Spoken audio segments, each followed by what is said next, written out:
Hello guys, myself. My name is Vikram Kumar Bina from from Chandwazi, MSc Agronomy and मैं आपको agriculture जो jet exam होता है आपको कुछ जेट के बारे में बताना चाहता हूँ जो 12th बैच के अनुसार होता है। इसमें क्या होता है कि हमारे को जो गवर्नमेंट से कॉलेज अप्रूवल के लिए जो अप्लाई टेस्ट होता है तो इसका मतलब होता है जॉइंट एंट्रेंस एंट्रेंस टेस्ट होता है, ठीक है। यानी संयुक्त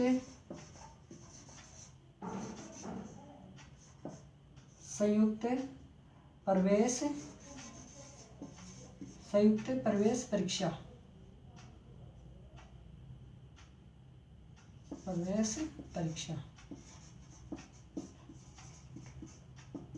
संयुक्त राज्य प्रवेश परीक्षा जॉइंट एंट्रेंस। यानी कि ये क्या होता है, जेट का जो एक माध्यम है, इसका जेट की परीक्षा लगनी, जेट का एक मतलब हिस्सा है।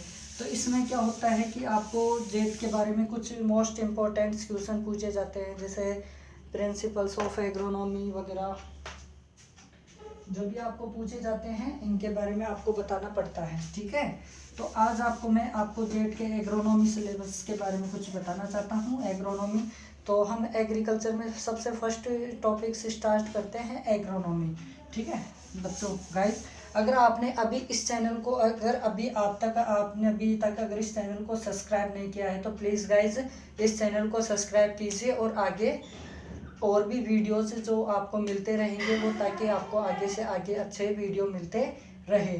तो इसके लिए हमें फर्स्ट बात करते हैं एग्रोनॉमी की। एग्रोनॉमी यानी कि सस्य विज्ञान। ये जो सस्य विज्ञान टेस्ट होता है यानी कि एग्रोनॉमी आपके सिलेबस के अंदर, इसके अंदर से क्वेश्चन यानी कि वैसे इसमें से क्वेश्चंस जो होते हैं ये एग्रोनॉमी है, इसके अंदर से आपको कुछ क्वेश्चंस पूछे जाते हैं। तो इसके सिलेबस के बारे में आपको कुछ आज जानकारी देना चाहता हूँ फर्स्ट है। तो अगर आपने जानकारी, प्लीज़ हर एक बात को गौर से सुनिए, क्योंकि अगर आपने यहाँ पे अगर हर एक बात को गौर से नहीं सुना या फिर आपको कोई बात टल गई तो आपको सिलेबस में कुछ भी नहीं समझ में आएगा। और चैनल को सब्सक्राइब एंड लाइक कीजिए प्लीज़ और शेयर कीजिए। तो एग्रोनॉमी यानी सस्य विज्ञान के अंदर हम फर्स्ट पढ़ते हैं इंट्रोडक्शन। फर्स्ट क्या पढ़ते हैं बेटा? इंट्रोडक्शन यानी कि परिचय। क्या पढ़ते हैं? परिचय। यानी कि कोई भी जो टेस्ट होता है, कोई भी कुछ भी हो, कोई भी जो सब्जेक्ट होता है उसका फर्स्ट हमारे को क्या पढ़ना पड़ता है? डेफिनेशन या इंट्रोडक्शन, ठीक है। तो इसके अंतर्गत यानी परिचय, इंट्रोडक्शन में आ गया क्या? डेफिनेशन। क्या आ गया? डेफिनेशन के अंदर इसको क्या बोलते हैं हम? परिभाषा। क्या बोलते हैं? परिभाषा। डेफिनेशन को क्या बोलते हैं? परिभाषा। अब इसके बाद में जो डेफिनेशन के बाद में होता है यानी कि इसका इम्पोर्टेंस, यानी कि परिभाषा के बाद में क्या आता है? इम्पोर्टेंस। क्या आते हैं? इम्पोर्टेंस।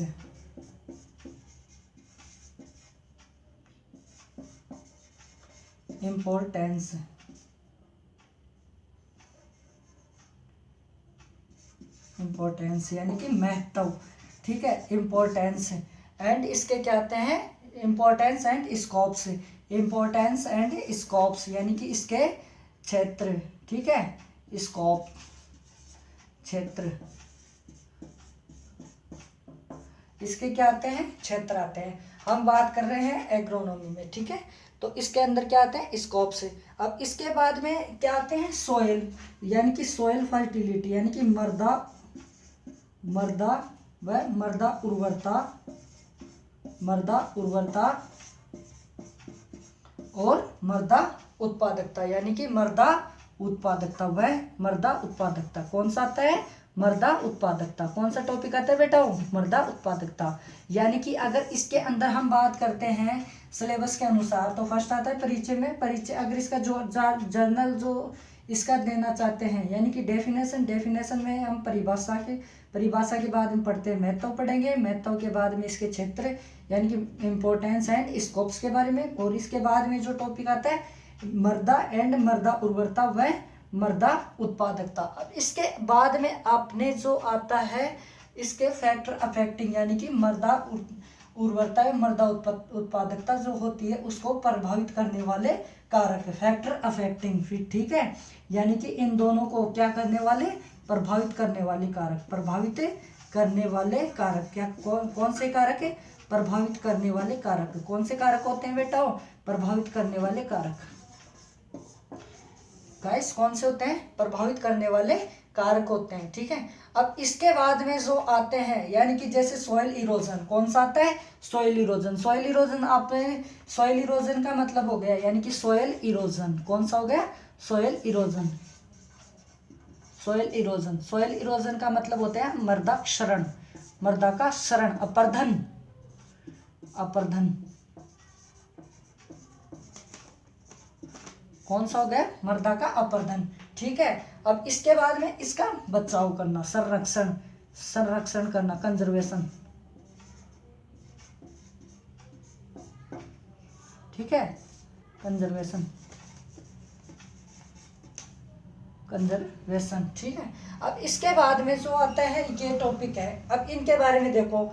फर्स्ट है अपना कौन सा, इंट्रोडक्शन। इंट्रोडक्शन में यानी कि डेफिनेशन, डेफिनेशन के बारे में क्या पूछता है, परिभाषा।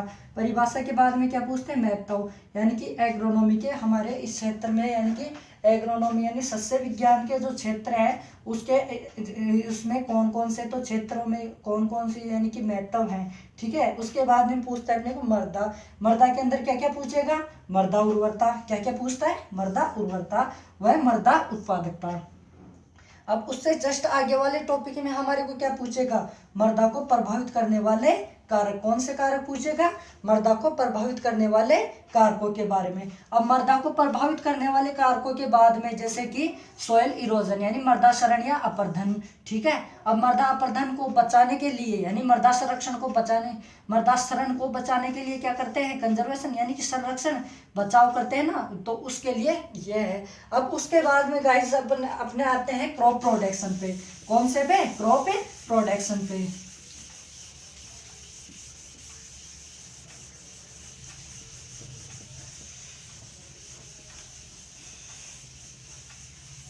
नेक्स्ट टॉपिक जो आता है अपना क्रॉप प्रोडक्शन आता है। नेक्स्ट अगर टॉपिक जो बात करते हैं हम क्रॉप प्रोडक्शन की बात करेंगे।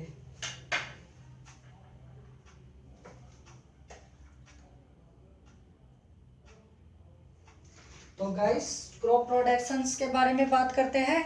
तो क्रॉप प्रोडक्शन में देखिए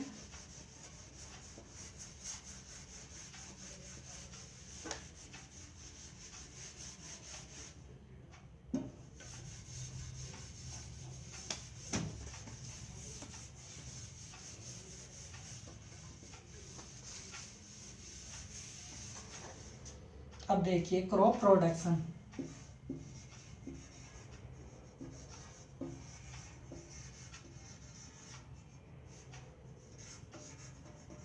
यानी फसलोत्पादन।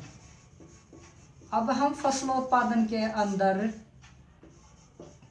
यानी कि फसलोत्पादन के अंदर किस प्रकार से हम फसलों के उत्पादन की क्रियाएं करते हैं, ठीक है। अब जैसे कि उसके अंदर स्टडी करेंगे फसलोत्पादन की, यानी कि फसलोत्पादन में सबसे पहले हमारे को ध्यान रखना होता है कि उसके फसलोत्पादन में सबसे पहले फसल होती है। एग्जाम्पल के तौर पे कोई सी फसल ले लेते हैं, ठीक है, तो उसका पहले सबसे पहले हमारे को क्या याद होना चाहिए, बॉटनिकल नेम, ठीक है, क्या याद होना चाहिए, बॉटनिकल नेम, ठीक है, यानी कि वानस्पतिक नाम, क्या नाम याद होना चाहिए, वानस्पतिक नाम। अब अगर आपको ध्यान हो बेटा, कभी भी बॉटनिकल नेम हो तो उसके नीचे जैसे कि गेहूं का बॉटनिकल नेम लिखिए, क्वेश्चन आ गया आपके गेहूं का बॉटनिकल नेम लिखिए, तो गेहूं का BN लिखना है, बॉटनिकल नेम लिखना है। तो ट्रिटिकम एसिटिवम, क्या है, ट्रिटिकम एसिटिवम।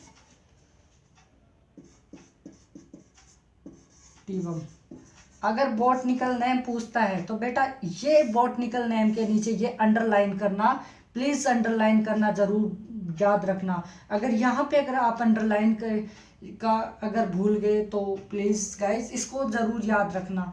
ऑप्शन में जैसे कई बार क्वेश्चंस ऐसे उठ के आ जाता है कि ट्रिटिकम एसिटिवम, ऐसे कई बार नहीं आता है, और कई बार अंडरलाइन हो के आ जाता है। तो अगर अंडरलाइन हुआ क्वेश्चन आ गया, अंडरलाइन जैसे मान लो कि ये क्वेश्चन आ गया ट्रिटिकम एस्टिवम, इसी के जस्ट नीचे यहाँ पे अंडरलाइन नहीं है, यहाँ पे क्या नहीं है, अंडरलाइन नहीं है। तो अंडरलाइन नहीं होगी तो ये क्वेश्चन क्या हो जाएगा, गलत, और ये क्या होगा, सही होगा। ये क्या रहेगा, गलत रहेगा, क्योंकि क्यों, इसके नीचे क्या नहीं है, अंडरलाइन नहीं है, और जिसके नीचे अंडरलाइन नहीं हो वो हमेशा क्या हो सकता है, गलती है। अब उसके बाद में देखते हैं वानस्पतिक नाम के बाद में देखते हैं, वानस्पतिक नाम के बाद में देखते हैं हम इसके अंतर्गत देखते हैं उसकी फैमिली को देखते हैं, उसकी फैमिली को देखते हैं।